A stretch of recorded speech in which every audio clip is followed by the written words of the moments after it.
Hello boys and girls and welcome back to another Warhammer 3 cast. It's Immortal Empires time.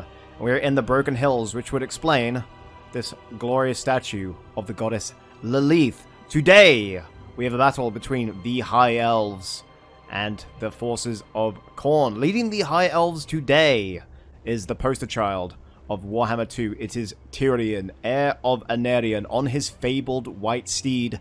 125 armor, 83 melee attack. He has his feint and riposte, just in case things get tricky.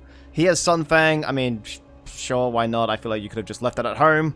And of course, the Heart of Avalon, because good luck killing this boy. Backing up, TYRION. I mean, if you thought that was impressive, just wait, there is more. There is the Regiment of Renown, the pure main company. And why are these guys such a big deal? I hear you not ask. Well, this little nugget here, Sundered Armor. Just as long as these guys hit one thing once, then say goodbye to 30 armor. It's going to be glorious. Backing them up is a Mage Lore of Life with the Shield of Thorns for that melee damage reflection and a little bit of Earthblood. But I guarantee Earthblood is going to get no value against Khorne. I think Khorne likes fire. Anyway, we have the usual setup. We have Silver Helms, we have Archers, we have Swordmasters. I don't know how much they cost, like 1100. They cost a lot, basically. And White Lions for that sweet AP damage. But facing them today is the latest queen on the block. Don't be fooled by the horns that she got. She's still Valkyria from the block, and yes, that was painful to say. Armored and shielded, flying, anti-large. She's got a wind spell, 2 charges there, that's okay. Demon shield, invulnerability for 13 seconds. Yeah, I mean, that sounds good. I'm not sure how good that really is. I'm not really impressed by that. I'm not even impressed by the frenzy for everyone with that mark of Khorne. I'm not even impressed by the gays. Sorry, the homosexuals of Khorne. I am most impressed by the Scarlet Armor. Negative base weapon damage, negative AP, and it only gets stronger the more blood you spill. Backing her up, we have the chaff units, Marauders of Khorne, like dirt cheap. I think less than 500 for Marauders of Khorne. We've got the Marauder Horsemen as well with their sweet AP missile strength. I think 21 of their 27 is AP. Very good. We have a Skull Cannon to do donuts in the back. And we have the meat, which is the Chaos Warriors of Khorne as well. So, who shall it be? Old versus new. TYRION versus Valkyria. Let's see. Well, he's got the Skull Cannon, but we've got the White Lions. I'd say we. I shouldn't be picking sides here, but you know what I mean. They're charging straight in. Archers are already firing. Low armor for those Marauder Horsemen, so they should actually take decent damage from those archers, assuming the Skull Crushers don't find them. And he's just going to charge straight in. I'm pretty confident we can go toe-to-toe with these Marauders, particularly these White Lions. So let's see how we go. Skull Cannon going to be shooting. Is he actually going to land a hit this time? He has... Oh, a little bit of a hit, but really not that much. I guess he just skipped artillery school. Oh, and I forgot to mention, we have the Cultists of Khorne on the new War Shrine of Khorne. So buffing their melee attack even more. Because what would be Khorne without a little bit of melee attack? A little bit of a feint from the Skull Crushers, baiting in these White Lions. Nah, not baiting in. They were always going to charge it, and here they go. Backed up by their Lord and Savior. It is TYRION. So their melee attack is going to be pretty high. 44 melee attack versus 40 melee defense. But we have Silver Helms charging in through the back. Are they going to get intercepted by the Skull Crushers? They are, kind of. They got a little bit of a charge, but really not that much. Reinforcements are coming in. Swordmasters. You really think Swordmasters are going to lose? Really? That is hilarious. That's adorable. Anyway, Earthblood has been procced. I'm not sure how much value that's actually going to get. But there they are. The pure main company. Welcome to that Sundered Armor that I was talking about. 40 armor now for the Cultists of Khorne. And Marauders are already routing with 5 armor. Valkyria... Oh, that was a good hit from the Skull Cannon. I feel like the cavalry should be hitting the flanks here. He's got double archers. But Valkyria, who's anti-large, who could be hitting these Silver Helms, that are actually worth a lot more than these archers. Oh, there we go. Is that the Demon Shield? It looks like that was the Demon Shield.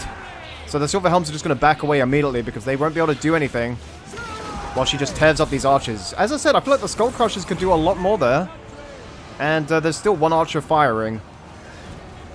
Anyway, Cultists of Khorne. No, that's not the Skull. That's the Skull Crushers that are retreating. This Cultists of Khorne is actually in pretty bad shape still. He's almost routed, and TYRION is facing him down with that feint and riposte for the extra melee attack. 107 for your boy on the white steed. Anarion's favorite son, says me. Screw you, Malekith lovers. Bloodlet is being summoned in.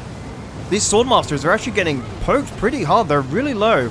The Lawmaster is in there. Or sorry, the Mage is in there, but again, I'm not sure how much Earthblood value is going to be getting here, but might as well top it off where you can. No Shield of Thorn, actually. And White Lions. With that Sundered Armor, they're actually beating these Chaos Warriors of Khorne, but as soon as that Sundered Armor wears off, they're actually going to start winning again. I'm pretty sure. Oh, his Valkyrie in the back. That should even the score here. And it was looking so promising for the High Elves, but now they are surrounded on all sides with a Skull Cannon bombarding them. Swordmasters 28... Sorry, no, we want the Swordmasters. We want the Swordmasters. We want the Swordmasters. That's the Skull Cannon. We want the Swordmasters. 1,200 gold value. That's pretty good. They've already paid for themselves. And this has become an absolute mosh pit. We've got White Lions winning in the back there. Earthblood is just going to keep being procced for only 6 wins of magic. A fucking bargain. And yeah, this is what happens when you have Khorne in the game. Just an absolute mosh pit. Valkyrie should make short work of these Silver Helms if she starts to focus herself. And it looks like the Cult of Khorne is actually broken, which means that extra leadership from him is going to go by the wayside. The Mage is still on full health. Skull Crusher's charging in with what little value they have left. I think the Pure Main Company's actually hit their last legs. I don't know where they've gone. But now it is now TYRION squaring off against Valkyrie. Old versus new, baby doll. Ulthpon's greatest defender. Some say that's Anarian. No. He's not in the game. It's got to be TYRION, man. Got to be TYRION. Here they are. Old versus new. Here we go. Valkyrie should be actually winning this because she is anti-large. Frightened by enemy units. Sorry, what game is this? Oh, wait, it's not Warhammer 2. Never mind, that makes sense. Valkyrie with her Slaneshi Demon Whore of a shield. Hey, I don't blame her. It's actually kind of cool looking. And Valkyrie has Flaming Attack, so again, I don't think that Earthblood did anything. Does Flaming Attacks interrupt the Heart of Avalon? I think that's something for more well-versed minds to answer, but I, for one, do not know the answer to that. Anyway, Faint and Riposte is back. She is winning, but being attacked in the rear. Balance of power is slightly edging towards TYRION at the moment. And there goes the Demon Shield again. These Swordmasters and Silver Helms literally fighting to the last man. They will not rout. There goes Sunfang. And even though it does 0% AP damage, these Marauders only have about 15 armor or something. They're very lowly armored, so that was sort of the best target he could actually use Sunfang on, and it was enough to rout them. So Valkyrie, with Swordmasters in her rear, she might actually be losing it a bit. Although, look at it's such an even game. The Skull Cannon, plenty of ammo still to go. Could actually start doing some charges in here because there are no anti-large. These are all anti-infantry. None of them are anti-large. So the Skull Cannon doesn't have a direct counter here. And Valkyrie, oh, you know, they're still fighting. Toe-to-toe. Literally still fighting. Now she's losing decisively. All of her followers have either killed or run away. Actually, there's still some Chaos Warriors of Khorne, but they are beginning to rout. Oh, okay, yeah, they're broken. Now it's just Valkyrie left on the field. Valkyrie and her beloved Skull Cannon. We'll say beloved just for the hell of it. And I think he could just keep doing charges if he really wanted to. TYRION. Oh no, that's still the Skull Cannon. I'm going to give up trying to click on the points because it keeps changing. Valkyrie's still going toe-to-toe here. But I think that might be all she wrote. I think the fact that these Swordmasters and these White Lions just kept fighting to the end, I think that was enough to really seal the deal. Oh, and she's beginning to rout. There's just one too many pointiers in her way. And there we have it. That is a Pyrrhic victory for TYRION, heir of Anarion. It seems High Elven supremacy is still a thing. It seems Warhammer 2 supremacy is still a thing. Man, that was actually looking really good for the High Elves in the beginning. That initial charge went so well. But we check the backline for a couple seconds, we come back, and those Swordmasters just got ripped to shreds. I mean, they did damage, but they definitely took a lot of casualties, so Pyrrhic in every sense of the word. Let's go into the end screen now to see who did what, and who really was just pretending to be there and did nothing. So there we have it.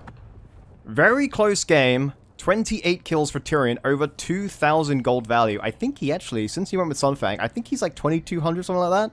But still, he did everything you wanted and more.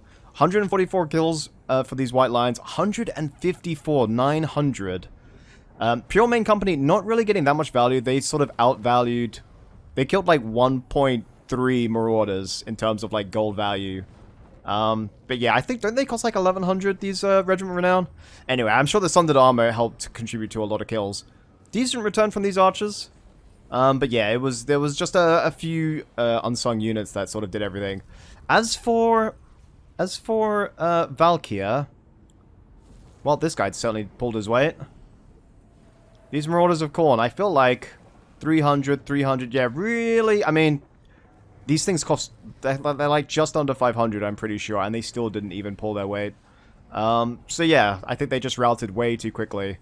Let me see, this Chaos Warrior, 1,000, that's what you want to see. 1,500 from Valkyr, and 1,200 from these Skull Crushers, so they certainly did well. Anyway, I hope you guys all enjoyed. It's a lot faster pace casting land battles for Warhammer than domination games. But so yeah, I think most people prefer land battles over domination, but I'm definitely open to casting both. I have plenty of replays to go through, so if you want to see more, then go ahead and hit that lovely subscribe button. And if you did enjoy, be sure to like the comment, like the video as well. Anyway, I will see you all next time. Peace out, and goodbye.